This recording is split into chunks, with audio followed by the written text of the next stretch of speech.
साथियों नमस्ते। तो आज हम प्रश्नावली 9.3 के प्रश्न करेंगे और इससे पहले के जितने भी वीडियोज़ है वो सारे मैंने प्लेलिस्ट में डाल दिए हैं। तो आप प्लेलिस्ट में जाओ और सारे वीडियोज़ जो है आराम से देखो। तो यहाँ पर जो हमारा पहला प्रश्न है वो है, आपको एक बेलनाकार टैंक दिया हुआ है, निम्नलिखित में से किस स्थिति में आप उसका पृष्ठीय क्षेत्रफल ज्ञात करेंगे और किस स्थिति में आयतन। तो देखो, पृष्ठीय क्षेत्रफल कब हम ज्ञात करते हैं, जब किसी भी आकृति के हमें चारों तरफ कोई काम करना हो, यानी प्रत्येक पृष्ठ पर जब हम उस पर कोई काम करते हैं तब हम पृष्ठीय क्षेत्रफल ज्ञात करते हैं। जैसे मान लीजिए ये पेन है ना, ये भी बेलनाकार है। तो अगर इसकी ये जो पृष्ठ है, ये वाला पृष्ठ, नीचे वाला पृष्ठ, ऊपर वाला पृष्ठ, इस पर मैं कोई कपड़ा लगा देता हूँ सभी पृष्ठ के ऊपर, तब तो मैं इसका पृष्ठीय क्षेत्रफल ज्ञात कर रहा हूँ। और आयतन हम कब ज्ञात करते हैं, जब हम किसी चीज़ में कोई चीज़ भरते हैं। जैसे मान लीजिए ये हमें एक बेलनाकार टंकी दी हुई है, इसमें मैं पानी डालता हूँ और पानी से इसको पूरा भर देता हूँ, ठीक है। तो जब कोई चीज़ हम किसी से भर देते हैं तो उस केस में हम क्या ज्ञात करते हैं, आयतन ज्ञात करते हैं, ठीक है। तो हमें यहाँ 3 प्रश्न दिए हैं, इसमें हमें बताना है कि हम किस में आयतन ज्ञात करेंगे और किस में पृष्ठीय क्षेत्रफल ज्ञात करेंगे। तो पहला प्रश्न है, यह ज्ञात करने के लिए कि इसमें कितना पानी रखा जा सकता है। तो हम किसी भी चीज़ को भरते हैं, चाहे पानी से भरो, चाहे आप रुई से भरो, किसी से भी भरो, जब भरना शब्द आता है तब हम वहाँ पर आयतन ज्ञात करते हैं, ठीक है। तो यहाँ पर पहले प्रश्न में हम क्या ज्ञात करेंगे, आयतन ज्ञात करेंगे। फिर बी है, इसका प्लास्टर करने के लिए वांछित सीमेंट की बोरियों की संख्या। जैसे मान लीजिए अब मुझे इसके ऊपर प्लास्टर लगाना है, तो बेलनाकार आकृति जो है उसके पृष्ठ पर हम जो है सीमेंट लगाएंगे, है ना, अंदर भरेंगे नहीं सीमेंट को। तो इसका मतलब है हम यहाँ क्या ज्ञात करेंगे, हम यहाँ पर पृष्ठीय क्षेत्रफल ज्ञात करेंगे, ठीक है।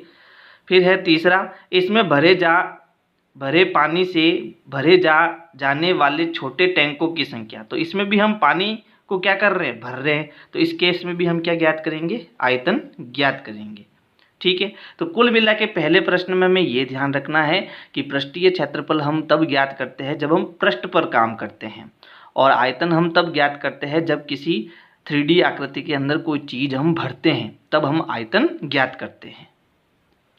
प्रश्न 2 है, बेलन ए का व्यास 7 सेंटीमीटर और ऊंचाई 14 सेंटीमीटर है। बेलन बी का व्यास 14 सेंटीमीटर और ऊंचाई 7 सेंटीमीटर है। परिकलन कीजिए।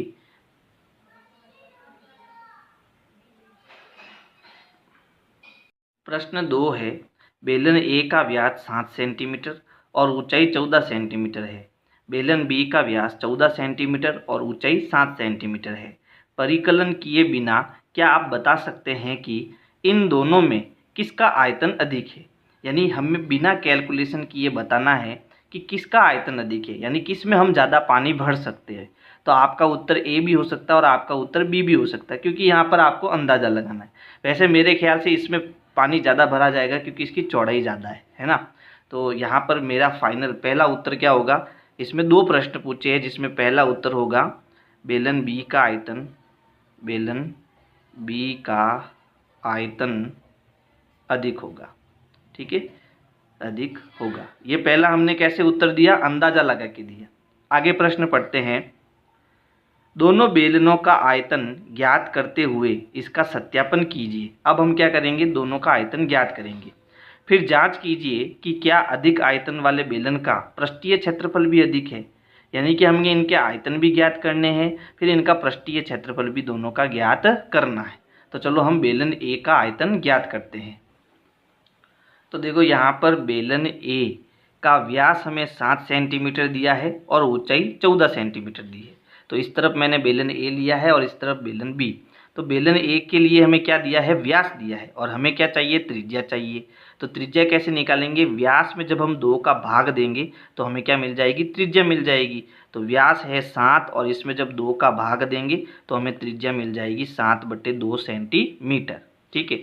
और इसकी ऊंचाई कितनी दी है, तो ऊंचाई हमें दी है 14 सेंटीमीटर। अब हमें चाहिए बेलन का आयतन। हमें क्या ज्ञात करना है, बेलन का आयतन। चलो ज्ञात करते हैं, बेलन का आयतन। आयतन का सूत्र होता है पाई r² h। ठीक है। पाई का मान कितना होता है 22/7 इंटू, यहाँ कोई निशान नहीं है मतलब इंटू का निशान है, आर स्क्वायर। आर हमें दिया हुआ है 7/2, तो हम यहाँ स्क्वायर की जगह स्क्वायर और आर की जगह कितना आएगा 7/2 आएगा। फिर इंटू एच, एच कितना है 14, तो एच की जगह 14 आएगा। अब पहले हम वर्ग को सॉल्व करेंगे, है ना।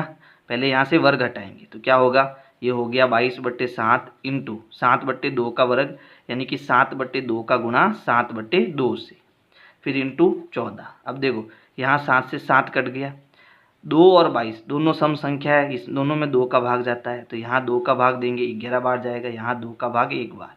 ये दोनों भी सम संख्या है, इसमें 2 का भाग 1 बार जाएगा, इसमें 2 का भाग 7 बार भाग जाएगा। तो अब ऊपर हमारे पास यहाँ 11 है, गुणा 7 और 7 का गुणा करेंगे तो ये कितना हो गया 49। अब इन दोनों का गुणा करेंगे तो देखो 11 9 99, हासिल के 9, 11 चौक 44, 44 और 9 हो जाएगा 53। तो ये हो गया 539 घन सेंटीमीटर।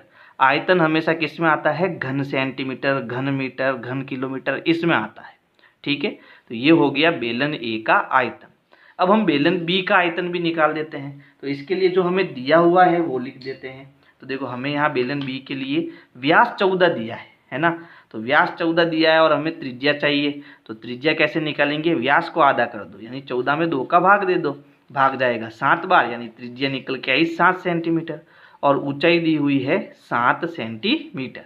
अब हमें चाहिए बेलन का आयतन, तो यहाँ लिखेंगे बेलन का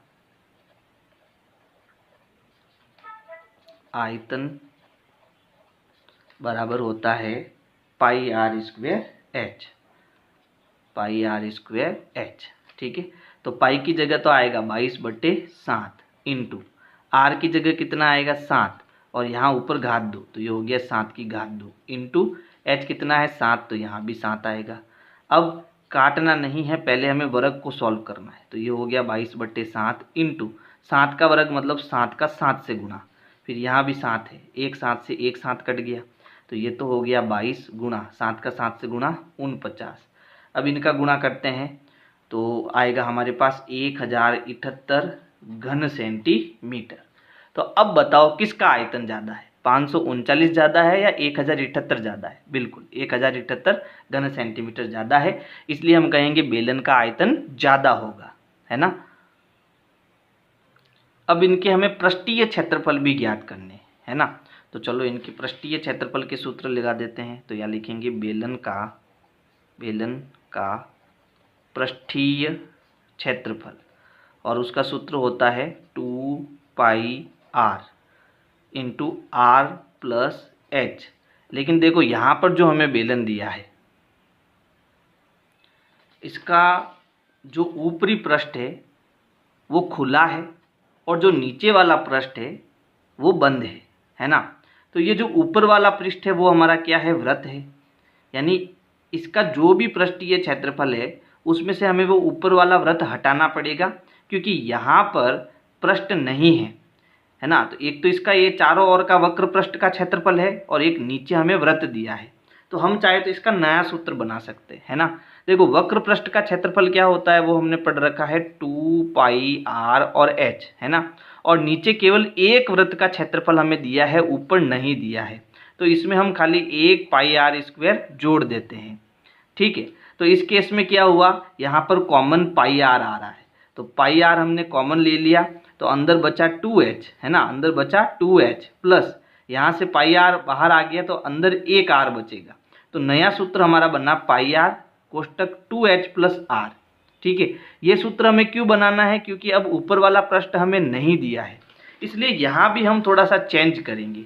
अब यहाँ पर जो सूत्र बनाना है वो देखो यहाँ से 2 हट जाएगा और h के साथ हमें क्या लिखना है, एक 2 लिखना है। ठीक है, ये हमारा नया सूत्र बनेगा पृष्ठीय क्षेत्रफल का, तो इसको आपको थोड़ा ध्यान रखना है। अब पाई का मान कितना है 22/7 है इंटू आर हमारा कितना है, तो यहाँ आर हमें 7/2 दिया हुआ है ना, तो ये आ गया 7/2 इंटू आर है 7/2 प्लस 2h का मतलब 2 इंटू एच, है ना। h कितना दिया है 14, तो यहाँ आ जाएगा 14। तो अब देखो हम पहले इस ब्रैकेट को सॉल्व करेंगे, बाद में हम इस पूरे को सॉल्व करेंगे। ठीक है, तो यहाँ पर क्या होगा, देखो ये तो हो गया हम चाहे तो इनको सॉल्व कर सकते हैं, क्योंकि यहाँ कोष्टक के अंदर क्या हो रही है, जोड़ हो रही है, लेकिन कोष्टक के बाहर यहाँ संख्या गुणे में है, तो हम चाहे तो इनको काट सकते हैं। चलो काट देते हैं। तो 7 से 7 कट गया और 2 एकम 2 और इसमें भी 2 का भाग जाएगा, 11 बार भाग जाएगा, यानी फाइनली हमारे पास यहाँ केवल 11 बचा है। ठीक है, और यहाँ हमें इनको जोड़ना है। तो देखो 7/2 का मतलब होता है 3.5, है ना। 7 में हम 2 का भाग देंगे तो 3.5 आएगा, प्लस 14 का 2 से गुणा करेंगे तो कितना हो जाएगा, 28 हो जाएगा।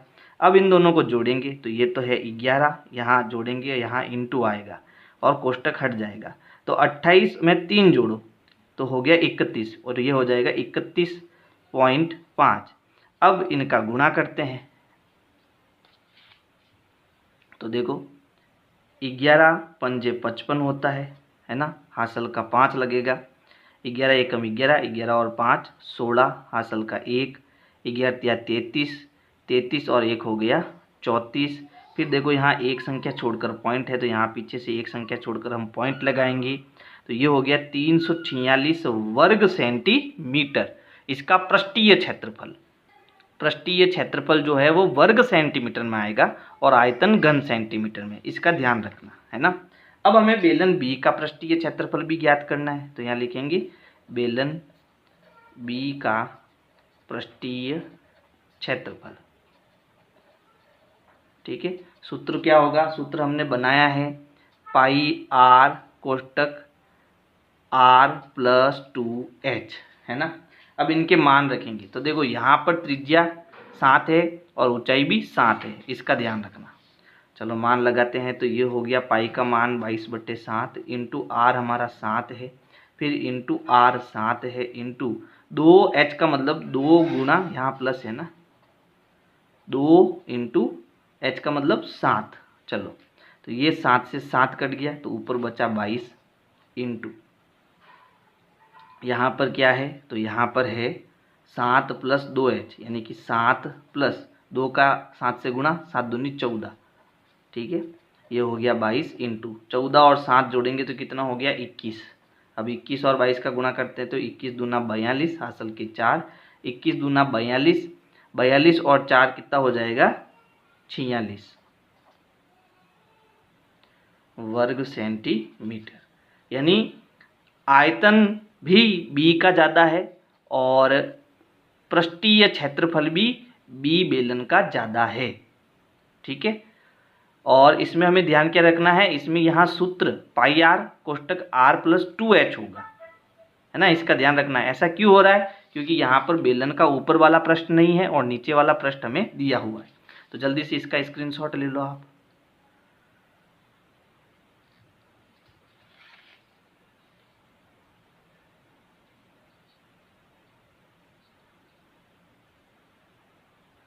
प्रश्न 3 है, एक ऐसे घनाभ की ऊंचाई ज्ञात कीजिए जिसके आधार का क्षेत्रफल 180 वर्ग सेंटीमीटर है और जिसका आयतन 900 घन सेंटीमीटर है। यानी हमें दो चीज़ें दी है, एक तो आधार का क्षेत्रफल, आधार का क्षेत्रफल मतलब ये जो नीचे वाला आपका भाग है इसको हम आधार बोलते हैं, और नीचे हमारा क्या है आयत है। तो आयत का जो क्षेत्रफल होता है वो होता है लंबाई इंटू चौड़ाई, है ना। तो लंबाई इंटू चौड़ाई जो है वो हमें दी हुई है 180 और हमें आयतन भी दिया हुआ है, और घनाभ का आयतन होता है लंबाई इंटू चौड़ाई इंटू ऊंचाई। ठीक है, इन तीनों का गुणा हमें 900 घन सेंटीमीटर दिया है। तो हम पहले जो दिया हुआ है वही लिख देते हैं, यानी हमें क्या दिया है, हमें दिया है घनाभ का आयतन, और आयतन हमें कितना दिया 900 घन सेंटीमीटर, है ना। तो जब हमें पता है कि आयतन दिया हुआ हो तो आयतन के नीचे हमें सूत्र लगाना है, और इधर हमें कितना दिया हुआ है 900 दिया हुआ है। तो आयतन का सूत्र क्या होता है, घनाभ का जो आयतन का सूत्र होता है वो होता है लंबाई इंटू चौड़ाई इंटू ऊंचाई, है ना। अब देखो आधार का क्षेत्रफल हमें दिया हुआ है, तो आधार का क्षेत्रफल मतलब क्या हुआ, आधार का क्षेत्रफल ये नीचे वाला जो आयत है इसमें ये भुजा हमारी लंबाई है और ये चौड़ाई है, तो इसका सूत्र क्या बन गया लंबाई इंटू चौड़ाई। यानी लंबाई इंटू चौड़ाई की जगह हम क्या लिख सकते हैं, इसका मान लिख सकते हैं, और इसका मान हमें दिया हुआ 180। तो लंबाई इंटू चौड़ाई की जगह आ गया 180 इंटू h की जगह h, और ये हो गया 900। और हमें क्या ज्ञात करनी है, ऊंचाई ज्ञात करनी है, तो h यहीं रहेगा और 180 उधर जाएगा। तो h अपनी जगह पर, 900 भी अपनी जगह पर, ये गुणे में है, उधर किस में आएगा, भाग में, यानी कि बट्टे में 180 आएगा। एक जीरो से एक जीरो कट गया, है ना। फिर 18 का पहाड़ा 5 बार बोलेंगे तो कितना आएगा, 90। 18 पंजे 90, तो देखो 18 एकम 18, 18 पंजे 90, यानी 5/1 का मतलब h हमारा कितना आ गया, 5 आ गया। और ये घन सेंटीमीटर में, तो इसका उत्तर आएगा सेंटीमीटर में, है ना। तो ऊंचाई हमें कितनी मिल जाएगी, 5 सेंटीमीटर मिल जाएगी, और यही हमारा आंसर हो जाएगा। प्रश्न 4 है, एक घनाभ की विमाएँ 60 centimetre into 54 centimetre into 30 centimetre है, यानी घनाभ की लंबाई 60 है, चौड़ाई 54 है और ऊंचाई 30 सेंटीमीटर, ये हमें दिया हुआ है। इस घनाभ के अंदर 6 सेंटीमीटर भुजा वाले कितने छोटे छोटे घन रखे जा सकते हैं। यानी कि हमें एक घन दिया है, जैसे मान लो ये घनाभ है, और इस घनाभ के अंदर मुझे क्या करना है, छोटे छोटे घन रखने हैं, ठीक है। छोटे छोटे क्या रखने हैं, घन रखने हैं। तो ये कितने घन इसके अंदर आ जाएंगे, उनकी संख्या हमें ज्ञात करनी है। तो जब भी हमें संख्या ज्ञात करनी होती है तो हमें एक सूत्र याद रखना है कि संख्या बराबर बड़ा आयतन बट्टा छोटा आयतन। और अगर मान लो पृष्ठीय क्षेत्रफल दे रखा है, क्षेत्रफल है तो बड़ा क्षेत्रफल बट्टा छोटा क्षेत्रफल, आयतन है तो बड़ा आयतन बट्टा छोटा आयतन। तो यहाँ हमें साफ साफ दिख रहा है कि एक तो हमें घनाभ दिया हुआ है और एक इसके अंदर मुझे क्या रखना है, छोटे छोटे घन रखने हैं। तो बड़ा आयतन किसका आएगा, बड़े घन का आएगा, और छोटा आयतन किसका आएगा, एक घन का आएगा। क्योंकि ये देखो ये 60 सेंटीमीटर और ये 6 सेंटीमीटर, लेकिन आकृति दोनों अलग अलग है, ध्यान रखना। ये घनाभ है और एक घन है, तो घनाभ का आयतन तो होता है लंबाई इंटू चौड़ाई इंटू ऊंचाई, और घन का आयतन क्या होता है, ए इंटू ए, यानी भुजा इंटू भुजा इंटू भुजा, भुजा का 3 बार गुना, ठीक है। इसको हम a की घात 3 भी लिख सकते हैं, है ना। तो यहाँ पर हमें क्या करना है, सबसे पहले देखो हमें जो दिया हुआ है हम वो लिख देते हैं। तो यहाँ पर हमें घनाभ की लंबाई चौड़ाई ऊंचाई दे रखी है, तो लिख देते हैं घनाभ की जो लंबाई है वो 60 सेंटीमीटर है, जो चौड़ाई है वो 54 सेंटीमीटर है, और जो ऊंचाई है वो 30 सेंटीमीटर है। ये हमें दिया हुआ है, और घन भी दिया हुआ है, घन की भुजा भी दी हुई है, और भुजा को हम किससे लिखते हैं, ए से, और भुजा हमें कितनी दी है, 6 सेंटीमीटर दी है। हमें क्या करना है, घन की संख्या ज्ञात करनी है। तो घनों की संख्या ज्ञात करने के लिए हमें एक सूत्र याद रखना है कि बड़े घन का आयतन बटा छोटे घनाभ, ये बड़े घनाभ का आयतन है ना। बड़ी आकृति हमारी घनाभ है और छोटी आकृति हमारी घन है, तो यहाँ लिखेंगे छोटे घन का आयतन। तो यहाँ पर बड़े घन के आयतन का जो फॉर्मूला होता है वो होता है लंबाई इंटू चौड़ाई इंटू ऊंचाई, और घन का आयतन का सूत्र होता है a की घात 3। तो देखो लंबाई हमें दी है 60, चौड़ाई हमें दी है 54 और ऊंचाई हमें दी है 30, है ना। a की घात 3 का मतलब a इंटू ए, और a हमारा कितना है 6, तो हम एक 6 को 3 बार गुणा करना है ना, 6 इंटू 6 इंटू 6। a की घात 3 का मतलब a इंटू ए, यानी 6 इंटू 6 इंटू 6, ठीक। अब जो कटता है उसे काटो। तो यहाँ पर देखो ये 6 और 60, इन दोनों में 6 का पहाड़ा है, तो इसे हम काटेंगे, 6 एकम 6 और 6 दाएँ 60। फिर यहाँ पर 6 और 30, इन दोनों में भी 6 का पहाड़ा है, तो ये हो गया 6 एकम 6 और 6 पंजे 30, है ना। और इन दोनों में भी 6 का पहाड़ा है, 6 नम 54, तो ये हो गया 6 एकम 6 और 6 नम 54। तो नीचे तो हमारा 1 बचा, तो 1 हट गया। ऊपर क्या क्या बचा, ऊपर एक तो 10 बचा, एक 9 बचा और एक 5 बचा। सबका गुणा कर देते हैं, है ना। तो देखो 10 इंटू 9 90, 9 का 5 से गुणा, 9 पचे 45, तो 45 और फिर ये 1 जीरो लगेगा, यानी हो जाएगा 450। यानी इसके अंदर जो घनों की संख्या है वो कितनी आएगी, 450 इसके अंदर हम घन रख सकते हैं, है ना। तो यहाँ लिखेंगे ये हमारे क्या है, घन, ठीक है, 450 घन, ये हमारा क्या हो जाएगा, आंसर हो जाएगा, ठीक है। बड़ा ही सीधा और सिंपल प्रश्न है। जब हमें संख्या ज्ञात करनी है तो बड़ी चीज़ जो दी हुई है उसका आयतन निकाल दो, और छोटी चीज़ जो दी हुई है उसका आयतन निकाल दो, फिर इनके ऊपर नीचे भाग दे दो, उत्तर आ जाएगा।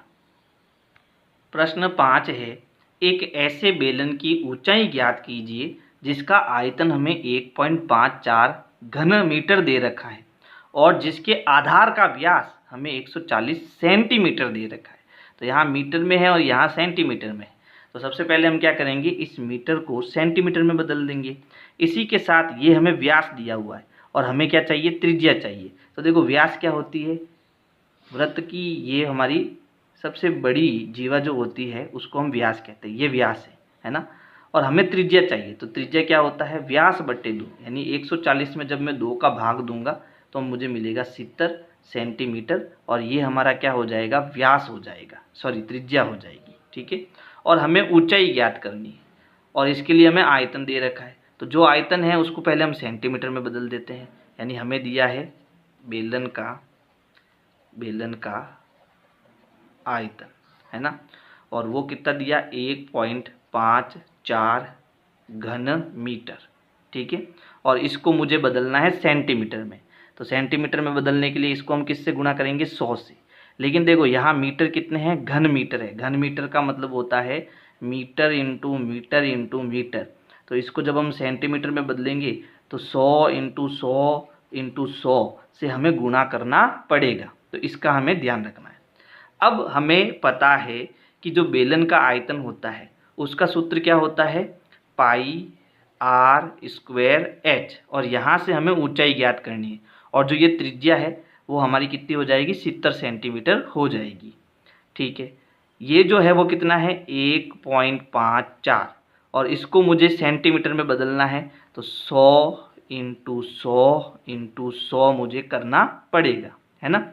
अब हम लगाएंगे पाई का मान। तो अब ये किस में बदल गया, अब ये सेंटीमीटर में बदल गया, मीटर से सेंटीमीटर क्यूब में बदल गया। तो ये पाई है, पाई का मान होता है 22/7 इंटू आर हमारा कितना है, 70 सेंटीमीटर। तो यहाँ हमारा हो गया 70 का वर्ग, क्योंकि ऊपर घात 2 है, इंटू ऊंचाई हमें ज्ञात करनी है ना। अब यहाँ से देखो, जब मैं यहाँ से, चलो इसको रहने दो पॉइंट को, और आगे हमारा कितना है, आगे हमारा है 1.54 इंटू 100 इंटू 100 इंटू 100।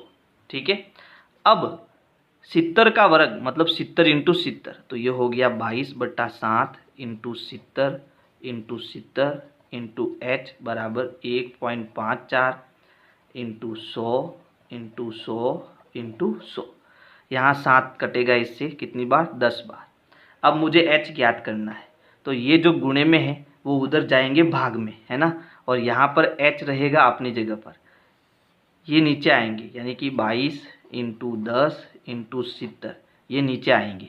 ठीक है, क्योंकि ये गुणे में है तो ये भाग में आएंगे। ये ऊपर रहेंगे 1.54 इंटू 100 इंटू 100 इंटू 100।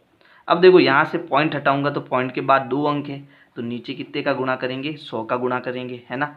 अब जो कटता है उसे काटेंगे। तो देखो यहाँ 100 से ये 100 कट गया, यहाँ 1 0 से ये 1 0 कट गया, यहाँ 1 0 से ये वाला 1 0 हम काट देते हैं, है ना। अब 22 के पहाड़े में 154 आता है, 22 साते 154 होता है, तो ये कितनी बार कटेगा, 7 बार। अब ये ऊपर 7 है और यहाँ भी 7 है, तो 7 से 7 कट गया। ठीक है, अब हमारे पास कितना बचा, केवल 100 बचा, यानी ऊंचाई हमारी क्या निकल के आई, ऊंचाई हमारी निकल के आएगी 100 सेंटीमीटर, 100 सेंटीमीटर, और ये हमारा क्या होगा, आंसर होगा।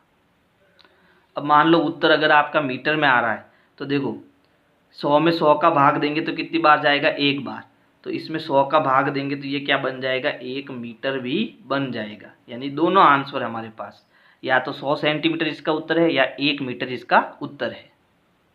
प्रश्न 6 है, एक दूध का टैंक बेलन के आकार का है जिसकी त्रिज्या 1.5 मीटर और लंबाई 7 मीटर है। इस टैंक में भरे जा सकने वाले दूध की मात्रा लीटर में ज्ञात कीजिए। यानी इसमें दूध भरा है, इसका मतलब हमें आयतन ज्ञात करना है। और हमें क्या दिया है, हमें इसकी त्रिज्या दी हुई है ना। त्रिज्या कितनी दी है, 1.5 मीटर, और इसकी लंबाई का मतलब ऊंचाई से, है ना, क्योंकि आपकी बेलन नीचे ऐसे पड़ा है, तो ऊंचाई हमें दी है 7 मीटर, और हमें इसकी आयतन जो है वो लीटर में ज्ञात करनी है।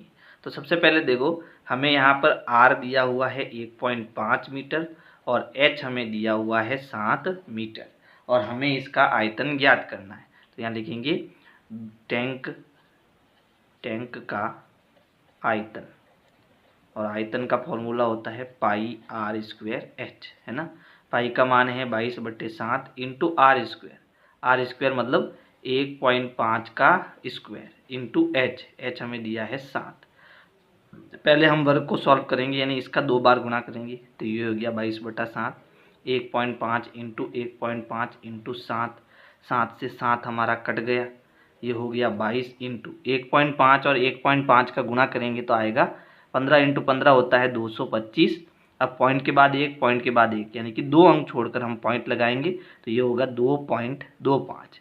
अब 22 का गुणा करेंगे तो देखो 22 पंजे 110 होता है, तो 110 का 0, हासिल का 11, 22 दूना 44, 44 और 11 हमारा हो गया 55, 55 का 5, हासिल का 5, 11 दूना 44, 44 और 5 कितना हो जाएगा, 44 और 5 हो गया हमारा 49। ठीक है, अब यहाँ 2 अंक छोड़ के पॉइंट है तो यहाँ भी 2 अंक छोड़ के पॉइंट आएगा, और ये हमारा क्या है, आयतन, तो ये हो जाएगा घन मीटर। और इसकी जो मात्रा है वो लीटर में ज्ञात करनी है। तो देखो 1 घन मीटर के अंदर 1000 लीटर होता है ना। तो यहाँ हमें घन मीटर दिया हुआ है, घन मीटर को जब हम 1000 से गुणा करेंगे तो ये किस में बदल जाएगा, लीटर में। तो यहाँ पर हमें 49.50 का 1000 से गुणा करना है। ठीक है, तो 1000 से जैसे ही गुणा करेंगे तो ये किस में बदल जाएगा, लीटर में बदल जाएगा। तो देखो 49.50 का मतलब क्या होता है, 49.5 होता है, और इसको हमें 1000 से गुणा करना है ना। अब ये मैं 0 नहीं लिखूंगा क्योंकि इसका मतलब 49.5 ही है, 50 नहीं है। और यहाँ से मैं पॉइंट हटाऊंगा और एक 0 लगाऊंगा तो यहाँ 1 0 से 1 0 कटेगा, तो हमारे पास उत्तर आएगा, यहाँ पर कितने 0 है, 2 0, इसके पीछे 2 0 लगेंगे, यानी 49,500। अब ये क्या बन जाएगा, लीटर बन जाएगा, और यही हमारा अंतिम उत्तर होगा। प्रश्न 7 है, यदि किसी घन के प्रत्येक किनारों को दुगना कर दिया जाए तो इसके पृष्ठीय क्षेत्रफल में कितने गुना वृद्धि होगी और इसके आयतन में कितने गुना वृद्धि होगी। तो यहाँ पर देखो, माना हम मान लेते हैं किसी भी घन का जो पृष्ठ है ना, यानी कि भुजा है, माना घन की भुजा बराबर हमने क्या मान ली, x। ठीक है, तो घन का जो पृष्ठीय क्षेत्रफल वो क्या होगा, तो वो होगा 6x और इसकी घात कितनी, 2। ये घन का सूत्र होता है 6a², तो 6x² हो गया। ठीक है, वर्ग इकाई कुछ भी ले लेते अपन। और घन का जो आयतन है, घन का आयतन वो क्या होगा, वो होगा x की घात 3। अब हम इसको क्या कर रहे हैं, अब हम इसको दुगना कर रहे हैं, किसको, भुजा को। ठीक है, तब क्या होगा, देखो यदि घन की भुजा दुगनी हो, कितनी हो, दुगनी हो, तो हमारा पृष्ठीय क्षेत्रफल क्या होगा। देखो घन का पृष्ठीय क्षेत्रफल सूत्र क्या है, सूत्र है 6a², और हमने इस x को क्या कर दिया, दुगना कर दिया, तो ये हो गया 2x, है ना। तो अब क्या निकल के आ रहा हमारा आंसर, 6, यहाँ इंटू का निशान आएगा, 2 का वर्ग करेंगे तो आएगा 4, x का वर्ग करेंगे तो ये हो जाएगा x की घात 2, तो ये हो गया 6 चौक 24 x की घात 2। ठीक है, तो यहाँ पर देखो पहले कितना था, 6, और अब कितना हो गया, 24। अब 6 का पहाड़ा मैं कितनी बार बोलता हूँ तब 24 आता है, तो 6 एकम 6, 6 दूनी 12, 6 तिया 18, 6 चौक 24, 4 बार, यानी 4 गुना जो है इसका आयतन इसका पृष्ठीय क्षेत्रफल बढ़ गया। अब हम इसकी क्या करेंगे, तुलना करेंगे, तो यहाँ लिखेंगे तुलना करने पर। तो देखो बड़ा कौन है, 24x की घात 2, तो ये हो गया 24x की घात 2 बट्टा ये है छोटा कितना है, 6x की घात 2, तो यहाँ x की घात 2 से x की घात 2 बढ़ गया, 24 में 6 का भाग देंगे तो कितनी बार जाएगा, 4 बार, है ना। यानी ये कितना गुना है, 4 गुना बढ़ जाएगा, 4 गुना बढ़ जाएगा। ठीक है, इसी प्रकार हमें आयतन कितना है, x की घात 3 है। अब यदि भुजा कितनी है, 2x है, तो आयतन कितना होगा भाई। तो देखो आयतन का सूत्र क्या है, आयतन का सूत्र है x की घात 3, और x हमारा दुगना हो गया, यानी कि यहाँ 2x आ जाएगा, है ना। तो यहाँ पर 2x की घात 3 का मतलब 2x into 2x into 2x, तो ये हो गया 2 दूनी 4, 4 दूनी 8, 8x की घात 3। अब हम क्या करेंगे, तुलना करेंगे। तो तुलना करेंगे, तुलना करने पर आयतन ऐसा लिख दो। आयतन क्या है, तो देखो ये बड़ा है 8x की घात 3, और जब दुगना नहीं था तब आयतन कितना था, x की घात 3। तो x की घात 3 से x की घात 3 कट गया, बचा 8।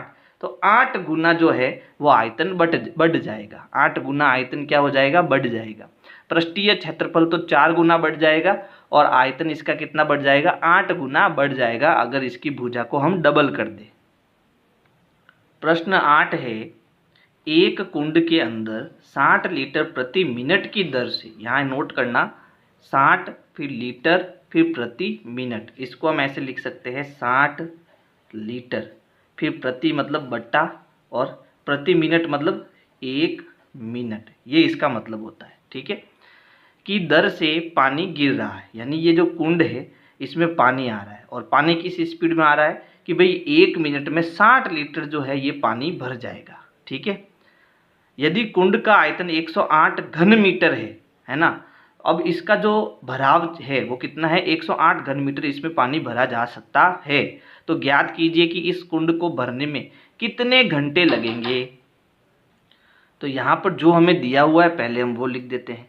तो यहाँ दिया है कुंड का आयतन, तो कुंड का जो आयतन है वो हमें दिया है 108 घन मीटर, और क्योंकि हमारी यहाँ बात लीटर में हो रही है इसलिए पहले हम इसको लीटर में बदलेंगे। तो इसको हम 1000 से गुणा करेंगे तो ये लीटर में बदल जाएगा। तो ये हो गया 108, फिर 3 बार 0 लगाएंगे तो 1000 से इसका गुणा हो जाएगा, और ये अब किस में बदल गया, अब ये बदल गया लीटर में, ठीक है, ये चीज़ हो गई। अब हमें इसको कितना समय लगेगा भरने में वो ज्ञात करना है, तो ये चीज़ हमें यहाँ से पकड़नी पड़ेगी। तो देखो 60 लीटर भरने में 1 मिनट लगता है ना, तो यहाँ लिखेंगे चूँकि 60 लीटर पानी भरने में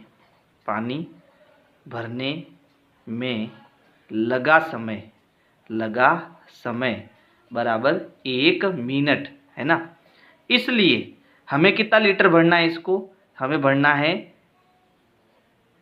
इकाई, दाई, सैकड़ा, हजार, 10,000, लाख, 1,08,000 लीटर, ठीक है। हमें 1,08,000 लीटर भरना है।